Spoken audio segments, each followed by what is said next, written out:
மயக்கத்தை ஊடறுத்து காயா புரிக்கோட்டை கை கொள்வது எக்காலம்?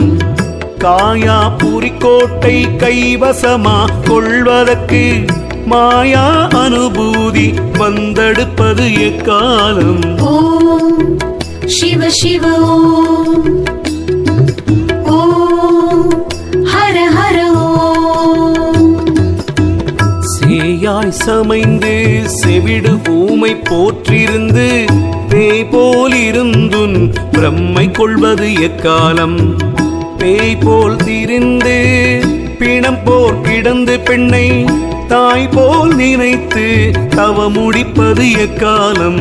ஓம் சிவ சிவ ஓம்,